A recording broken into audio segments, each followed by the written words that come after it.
1 minute earlier, something truly unbelievable had been discovered inside Tony Beets' old dredge, something so unexpected that the workers who witnessed it were still struggling to make sense of what they saw. Before revealing exactly what they uncovered, it's worth noting that the events inside that dredge left everyone asking the same set of questions. What had Tony hidden there?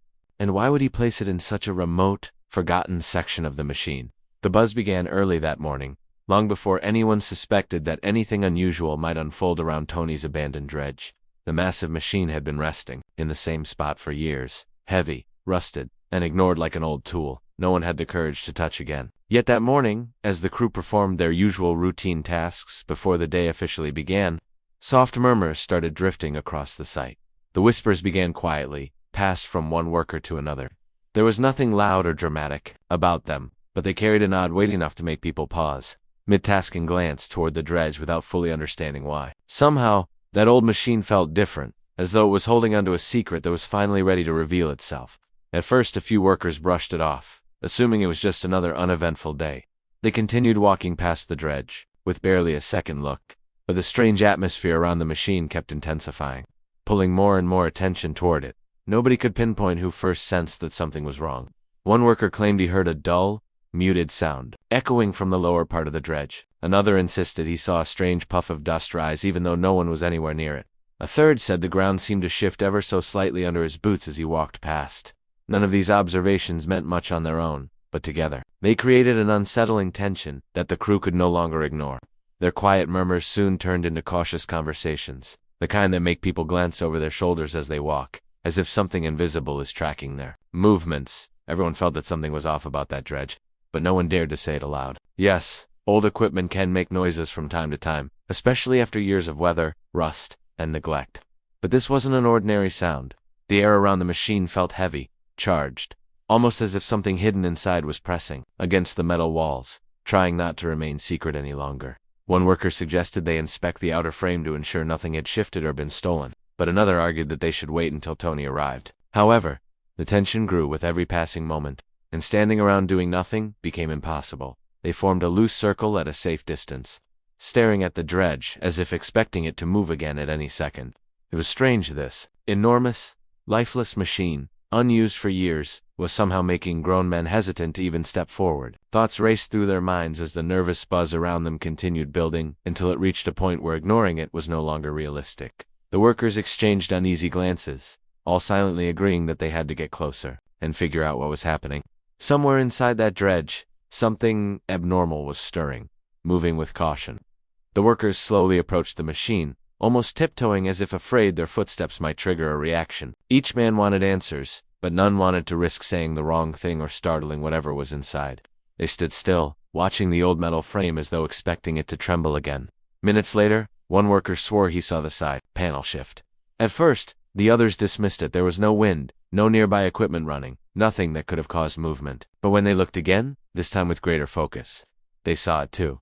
A small tilt, a faint shake, like something from inside was pushing outward. A wave of tension washed through the group. This dredge was locked in place and had not operated in years. Any motion, however subtle, made no logical sense.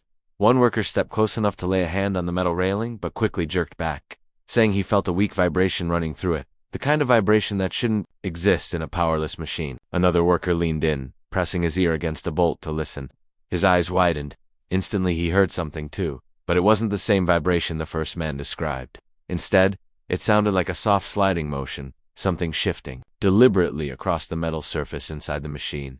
His face drained of color, and the others realized he wasn't exaggerating. They spread out to cover different sides of the dredge, attempting to locate the source of the movement. Then the sound returned, slow, dragging, steady. It wasn't an animal, and it certainly wasn't a loose tool rolling around. It felt intentional, as though whatever was inside was moving with purpose. Some workers instinctively stepped back, unsure if it was fear or instinct guiding them. Someone suggested calling Tony immediately, while another argued they should first investigate the lower deck to confirm the disturbance. The troubling part was this. The movement was coming from a section of the dredge where nothing should ever have been stored. Everyone knew certain areas of the dredge were permanently sealed, the same areas Tony refused to let anyone open, not even family. Whenever asked about those compartments, he would brush the questions aside, insisting they were unimportant and should remain untouched. Yet now movement was clearly coming from one of those sealed regions, unable to wait any longer. The workers climbed the ramp slowly, one step at a time, feeling as though something was lurking behind the metal walls. None of them wanted to open anything, but they all understood that they might not have a choice. Whatever was inside that dredge was not supposed to be there, and Tony had intentionally hidden it. The moment they committed to inspecting the dredge, the atmosphere changed. It wasn't panic, but a silent pressure that nudged them forward. Their eyes fixed on the weathered deck above where the sound seemed to originate. The metal was faded, scarred by years of rain, dust, and cold. No one had climbed it in ages, as Tony had never given a reason to. But now, with the strange scraping and shifting echoing through the structure, they had no option but to go up.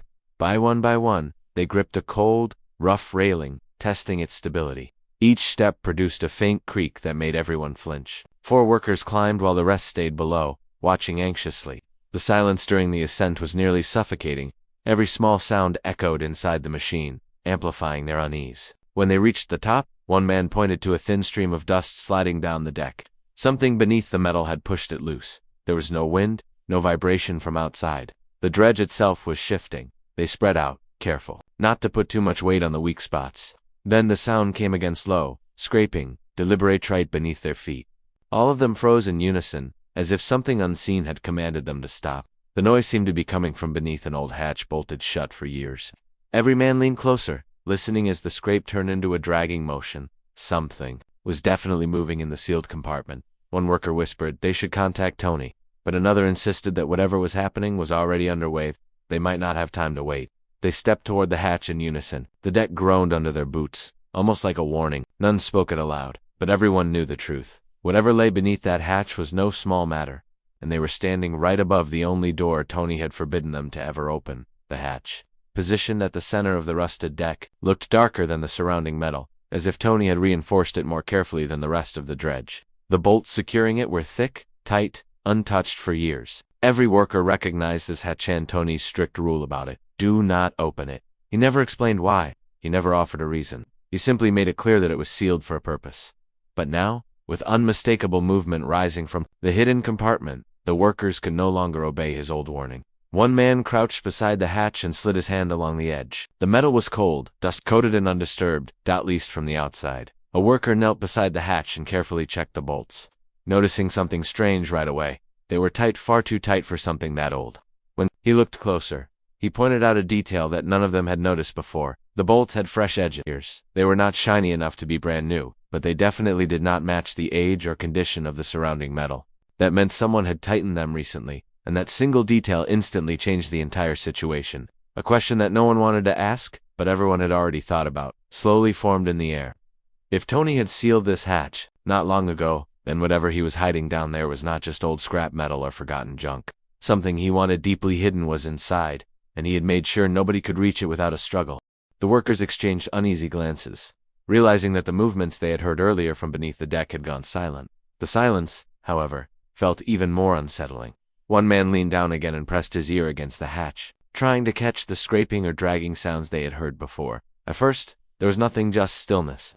But after a few long seconds that stretched like minutes, a soft thump came from below. It was faint but distinct enough to make the man jerk back in alarm. He stood up quickly and said that the sound was not from an old tool falling over.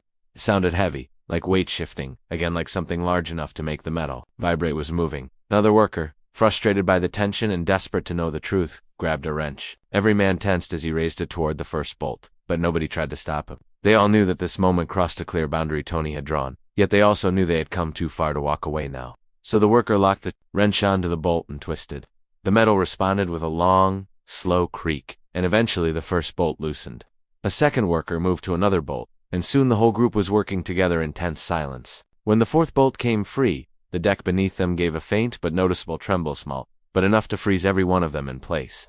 Something beneath the hatch had clearly reacted to the removal of that bolt, as if it understood. The hatch was being opened as they reached the final bolt.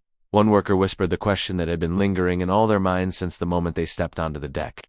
What did Tony hide in there? When the last bolt finally loosened, the men did not lift the hatch right away. They stood around it in a tight circle, staring at the metal cover as though it might rise on its own. No one wanted to be the first to touch it, but they also knew someone had to. At last, one worker reached forward. His hand shook slightly, not from fear of the unknown, but from the heavy weight of what they were about to uncover. He gripped the small handle on top and pulled, but the hatch resisted, almost as if it had been glued down, or as if whatever was inside wanted it kept shut. He pulled again with more force, and this time the metal lifted with a dry, groaning sound that echoed across the deck. A wave of cold, stale air rushed upward, carrying the smell of a space sealed away for years. The workers stepped back as the air passed them. When it cleared, the first worker leaned over the opening with a flashlight. The beam pierced the darkness, but the space below was deeper than he expected. He adjusted the angle until the light finally revealed something, big and covered. He called the others forward, and they crouched around the opening to see for themselves. The light landed on a massive shape wrapped in a thick, dark tarp. Whatever the object was, it was large enough to fill most of the hidden compartment. The tarp was dusty, but the dust did not look as old as the surrounding metal. It seemed recently disturbed, moved, or checked. One worker pointed to a clean tear along one corner of the tarp, its edges straight and sharp, as though someone had sliced it deliberately. Through the tear, they could glimpse something metallic underneath. It was dull, heavy-looking, and oddly shaped, nothing that resembled normal equipment or spare parts. The flashlight beam slid slowly across the tarp, revealing more details that made even less sense. The covered shape was too large to be random junk, too smooth in certain areas to be outdated machinery, and too deliberately placed to be accidental. One worker whispered that it might be some kind of locked container, and another suggested it was something Tony had been hiding for years. As they stared deeper into the compartment, the air around the hatch seemed to grow colder, almost as if the darkness itself was pulling the chill upward. They leaned in, trying to understand what they were seeing, when suddenly, the tarp shifted. It was only a faint movement, but unmistakable, as if the weight beneath it had moved again. Every man jolted back, breathing hard. The shifting shape left them with one undeniable truth. Whatever was under that tarp was more significant and more alive in some way than they had imagined. Now that the hatch stood open, there was no turning back. They gathered around it again, knowing they could not leave the hidden thing untouched. The urgency to uncover the truth pressed down on them. The worker with the flashlight tied a rope to a rail, lowered it into the compartment, and climbed down carefully. The others watched anxiously, listening for any sound from below. When he reached the bottom, he scanned the space. It was larger than expected, cold, and unnervingly still.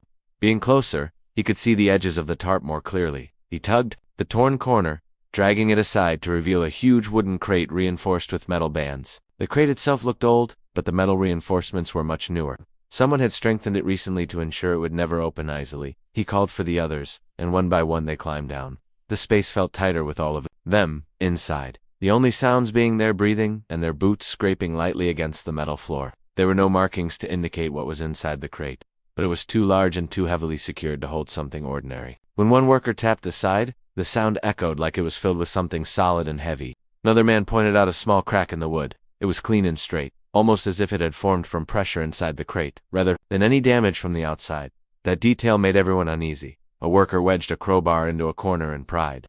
The crate resisted so stubbornly that the metal band bent before the wood broke. Two more men joined, pushing with all their strength. Finally, the corner split open with a deep crack. Immediately, something inside shifted, not sliding, not rolling, but leaning forward as though it had been braced against the crate's walls. Startled, the workers stepped back, unsure of what they had disturbed. Regaining their focus, they returned to pry the other edges. The wood groaned and cracked, the top slowly loosening inch by inch.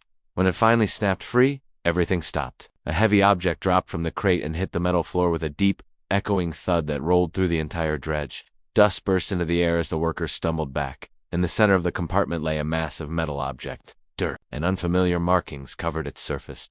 It didn't resemble any tool or fuel container they had ever seen. Its structure was too precise and deliberate. One worker knelt and wiped a corner clean and froze. Strange symbols were etched into the metal, symbols none of them recognized. Another whispered that this was not ordinary, and did not match anything. Tony kept on. Whoever had sealed this object inside the crate had wanted it untouched for a very long time. The air thickened with the realization that they had uncovered something far more serious than they expected. One worker sneaked out of the dredge to call Tony. Tony arrived faster than anyone imagined. By then, the strange metal container had been brought out of the compartment. When the workers heard Tony's truck stop, tension settled hard around them. Tony stepped out without greeting anyone and walked straight toward the open hatch. He did not look surprised. Instead, he looked like a man who already knew exactly what they had found. When he reached the hatch, he stood silently and stared down with a clenched jaw. The workers waited for him to shout, scold them, or demand. Espanol's Batona simply placed one hand on the container's metal surface. He looked more than angry. He looked afraid, an expression he almost never showed. After a long moment, he finally spoke. "You are not supposed to open this," he said quietly. His voice was steady, but the weight behind it was heavier than everything inside the crate. The workers exchanged nervous looks. Realizing they had stepped into something far beyond what they understood, Tony still had not taken his eyes off the object.